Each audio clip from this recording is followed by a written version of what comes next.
Prvi nezapamćen zločin. U Jabukovcu kod Negotina Nikola Radosavljević sinoć nasumice ubio 9 ljudi, a 2 teško ranio. Ubica uhapšen posle višesatne potrage.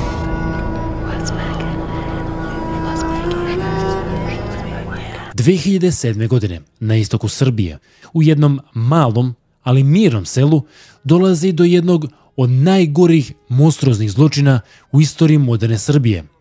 Ovaj zločin se odvojio od svih drugih, jer tu dolazi do još jednog mračnijeg zapleta. Jul 2007. godina. Vreo letnji dan se pretvara u sumrak. U Jabukovcu vlada uobičajena tišina seoskih sokaka, sve dok je ne para pucanj. Meštani u neverici posmatraju svog komšiju, 39-godišnjeg Nikolu Radosavljevića, kako naoružan lovačkom puškom ide od kuće do kuće i puca u ljude na koje naiđe. U tom krvavom piru, koji je trajao ne duže od 20 minuta, 9 meštana gubi živote, a od toga još 2 biva teško ranjeno. 27. jul je datum kada je selo Jabukovac postalo centar Srbije, ali ne po pozitivnim vestima. Tada je selo zauvek zavijeno u crno. Dok se dim od ispaljenih metaka razilazi, a prve sirene odzvanjaju dolinom, postavlja se pitanje: šta je navelo mirnog porodičnog čoveka da počini jedan od najmonstruoznijih masakra u novijoj istoriji Srbije? Odgovor, koji će uskoro isplivati šokirajući javnost i uneti dodatnu jezu u čitavu priču. Sutradan, kako Radosavljević bio priveden, on je tvrdio da ništa ne zna, tačnije da se ne sjeća, ali ubrzo odaje jezive detalje. On je tvrdio da ga je vlaška magija naterala na zlo, tačnije da je sve odgovorna lokalna veštica. Ta žena za koju on tvrdio da je veštica i da ga je omađala je također bila jedna od njegovih žrtvi, pa možda i njegova glavna meta. Kažu da je u trenutku lišavanja njenog života urlao: stara veštica za sve kriva.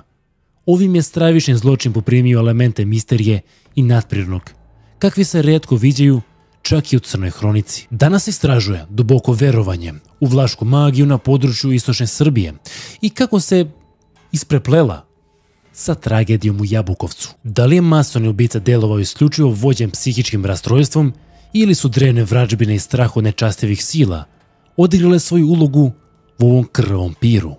Spremite se za putovanje kroz istoriju i običaje Homolja i Timočke krajine, gde se granica između stvarnosti i folklora ponekad opasno zamagljuje. Sledi priča koja je toliko jeziva da svakog natera da se zapita da li je tanka linija između psihoze i mračnih sila koje definitivno niko ne bi trebao da istražuje. Ostavite like ukoliko želite još sličnih tema i udobno se smestite, jer ova priča nikog ne ostavi ravnodušnim.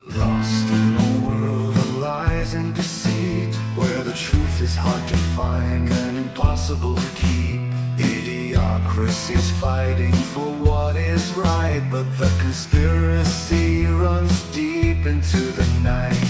Far from any road, we wander and we roam, searching for answers to call.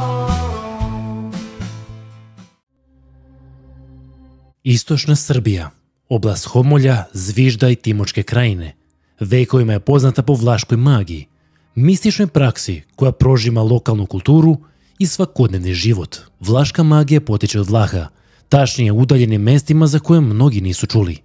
Njihova tradicija vraćanja ukorenjena je u prehrišćanskim paganskim verovanjima, a sve se to nekako u ovim krajevima stopilo i u religiju. Vlaške vračare su prenosile svoje obrede sa kolena na koleno, i to usmeno. Gotovo da nije dolazilo do izmena u njihovim ritualima ili ti obredima, koji datira još iz davnina. Ovi obredi su preživjeli i uprkos dolaska modernog sveta.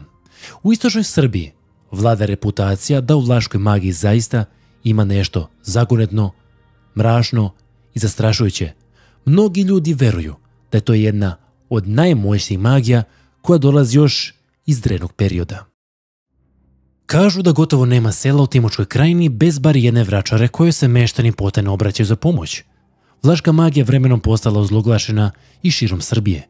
Medije često senzacionalistički predstavljaju, naglašavajući njene mračne aspekte. Ironično, mnoge vračare sebe smatraju pobožnima. Ali kako kažu, iza tog privida pobožnosti kriju se drevni rituali koji imaju predhrišćanske korene.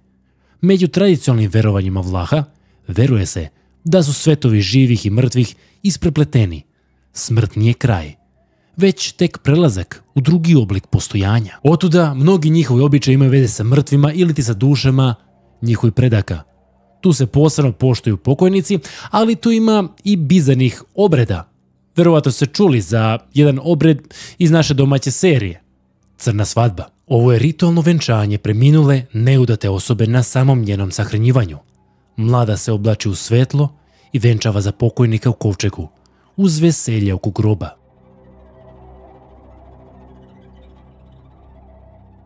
Rtanj, mistična planina na istoku Srbije. Ova planina je, kao što već vjerojatno znate, poznata po pričama o nepoznatim energijama, vanzemaljcima, pa čak i piramidama. Međutim, kažu da tamošnje lokalne vlasti imaju svoju urbanu legendu. Nekada davno, u podnožju Rtnja, živjela je prelepa devojka udavača, koja je preminula. Tada lokalna vračara savjetuje porodicu da udaju devojku posthumno, kako njena duša ne bi lutala. Našli su momka dobrovoljca iz drugog sela i noć uoči sahrane obavljeno je venčanje na groblju uz muziku bez svatova. Čime je mladoženja poljubio nevestu u kovčegu, ponoćni vetar je zapuhao i sveće su se ugasile. Prisutni su se rekli da su u mraku vidjeli kako silueta mlade ustaje iz kovčega i nestaje. Sutradan momak koji je glumio mladoženju je pronađen skamenjen od straha. Jedva mu je sa usana sišlo, otišla je sa njim. Meštani su verovali da je crna svadba uspela i da je nemiri duh odveo mladu kako bi je zaista oženio u onostranom svetu. Vlaška magija obuhvata širok spektar rituala, od bele dobre do crne zle magije. Bela magija praktikuje se danju i koristi simbole života, med, vino, cveće, vodu. Većina vlaških obreda vrti se oko hrane i pića. Hrana ima važnu simboliku. Veruje se da preko nje magija ulazi u čoveka. Vidite, nekada dano kod vlaških vračara ljudi nisu odlazili samo zbog magijskih obreda. One su predstavljale i neku vrstu psihologa. Koji god problem su ljudi imali, a nisu mogli da ga reše, otišli bi kod vračare, pa makar bilo to samo da iskažu svoje probleme, a da ih one saslušaju. E sada, nasuprot beloj magiji postoji crna. Ona se vrši noću, potajno, a njeni rekviziti su jezivi, krvi, delovi uginulih životinja, tame grobova, raskršća. Vlaške vračare upozoravaju da svaka zla želja dobijena pomoću crne magije, drugačije tu želje nema, se kad tad vrati onom koji je naručio, i to na najgori mogući način. Ovakve priče žive u kolektivnoj svesti ovog kraja. Svaka generacija dodaje poneki detalj, ali suština ostaje ista. Verovanje u mračne sile koje vrebaju ispod površine svakodnevnog života. I kada se dogodi nešto strašno i neobjašnjivo, ljudi su skloni da posegnu za tim verovanjem kao objašnjenjem. Upravo tako je vlaška magija upletena i u slučaj Nikole Radosavljevića. Sam ubica je verovao da je počinio zastrašujući zločin upravo zbog crne magije.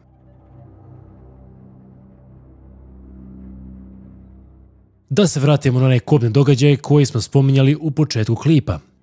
27. jula u poslepodnevnim časovima Nikola Radosavljević, inače povratnik iz Austrije, tamo je neko vreme radio, za ručkom brutalno prebija svoju suprugu.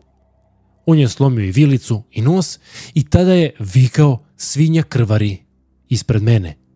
Mnogi smatraju da je on zaista video svinju umjesto žene. Potpuno izgubio dodir sa realnošću, bio u delirijumu koji su komšije opisivali kao demonski.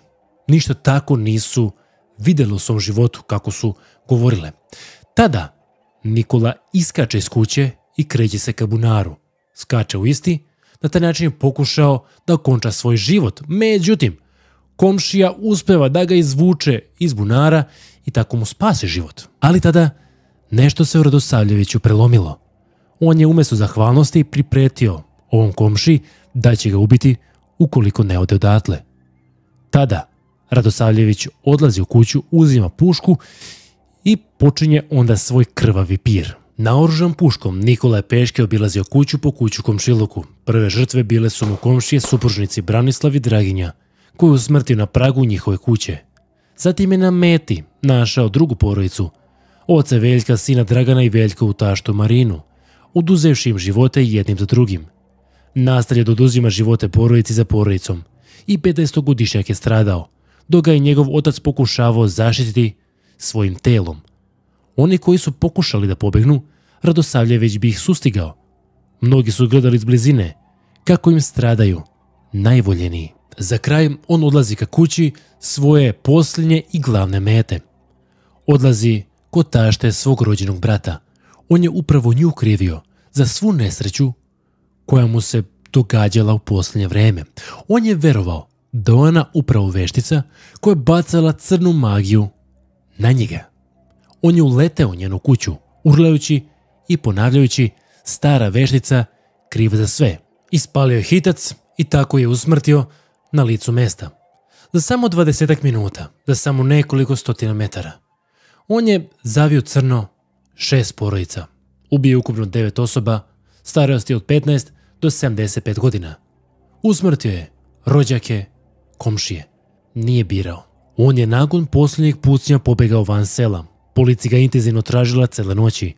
Pronađen je tek narednog jutra, 28. jula, i to na krajnjem morbidnom mestu, seoskom groblju. Tamo je seo pored porodične grobnice i po sopstvenim rečima spremao se da podigne ruku na sebe, kad ga je specijalna antiteroristička jedinica opkolila. Prilikom hapšenja pružao minimalan otpor. Bio je u stanju šoka. Na pitanja policajaca da li zna šta je uradio, samo je ponavljao: ne znam ništa, ne znam ništa. Time je okončana ova nezapamćena drama. Odmah je postalo jasno da Radosavljević nije pri sebi. Delovao je potpuno dezorijentisano. Dok su istražni organe pokušavali da rekonstruišu događaje i da utvrde motiv Radosavljevića, meštani su već znali o čemu se radi. Oni su bili ubeđeni da ga je đavo naterao da ovo učini pomoću crne magije. To je i sam Radosavljević konstantno govorio i tvrdio. On je tvrdio da su praktikanti magije iz sela bacali konstantno crnu magiju na njega i da je upravo zbog toga on ovo učinio. Nakon psihijatrijskog veštačenja nalazi su pokazali da on ima dugu istoriju psihičkih problema. 2 meseca pre masakra imao je psihotični ispad na putu za Austriju. U autobusu je počeo da paniči bunca, da je pod magijskim napadom, zbog čega ga je interventna policija tada privela i smestila na kliniku Lazar Lazarević. Tamo mu je dijagnostikovan akutni paranoidni poremećaj ili ti sumanuto verovanje da ga neko proganja magijom. Lečenje je oko mjesec dana, nakon čega je pušten kući uz terapiju. Veruje se da je do jula 2007. godine on počeo neredovno da koristi lekove, stoga paranoidne ideje su mu se možda vratile. Također neki njegovi bližnji su rekli da je on u mladosti izgubio sestru kao i tek rođenu ćerku, a onda nešto pre ovog krvog pira mu je bio zapaljen salaš. On je uvijek živeo na ivici siromaštva i živeo tog salaša. On je upravo nakon toga 100% postao ubeđen da je neko bacao crnu magiju na njega. Još nije poznato zašto je smatrao da je za sve odgovorna tašta njegovog rođenog brata. Postoji još jedna jeziva informacija, koju da su čuli pravi ljudi, možda bi zaustavili ovaj krvavi pir. Inače, Radosavljević je mesecima prvog zločina svojim komšijama govorio o svom bizarnom ritualu. Bio je ubeđen, kao što smo već rekli, da na njega neko baca crnu magiju. On je smatrao da zbog magije non stop mu dolaze glasovi u glavi koji ga teraju da podigne ruku na sebe. Na različite načine. On je onda odlučio da prevari demone tako što bi povremeno kada mu dođu ti glasovi žrtvovao svoju stoku, životinje i slično. On je smatrao da će na taj način da prevari te zle sile. Nameće se ključno pitanje, da li je vlaška magija zaista bila uzrok ovog zločina ili samo paravan iza kojeg se krije tragična duševna bolest.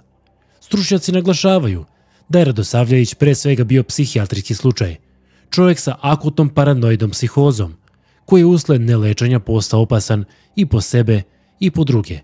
U njegovim deluzijama, kulturni kontekst u kojem je odrastao odigrao je značajnu ulogu. Stručnjaci smatraju da je on odrastao u drugom okruženju, gdje su ljudi recimo verovali u vanzemaljce, on bi verovao da ga vanzemaljci jure. Sa druge strane, iz ugla lokalnog stanovništva dogodilo se upravo ono čega su se oduvek pribojavali.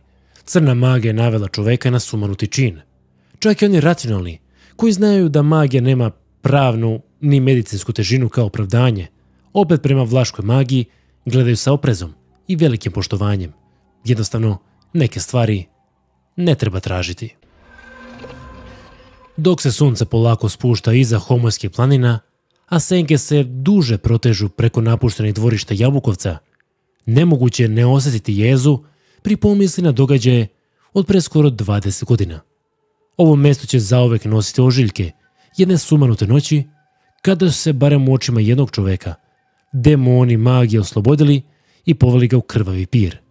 Da li su ti demoni bili samo plod njegove bolesne psihe ili nešto više, ostaće tajna zaključena u čutljivim brdima istočne Srbije.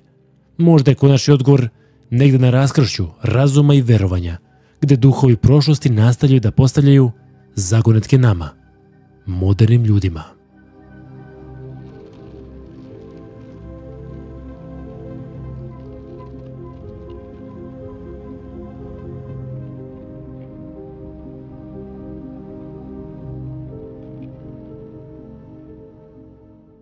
Hvala sam još zvoli vreme za video. Nadam se da uživate mom raznovrsnom radu. Zaista jeziva tema. Ukoliko vam se svidio klip, like ili subscribe bilo od pomoći, uključite ovamo za zvonci kako ne biste propustili ni jedan naredni video. To je portal idiokratija.com, Telegram kanal, Instagram, sve linkove i informacije možete pronaći u opisu klipa. Do sljedećeg viđenja. Pozdrav!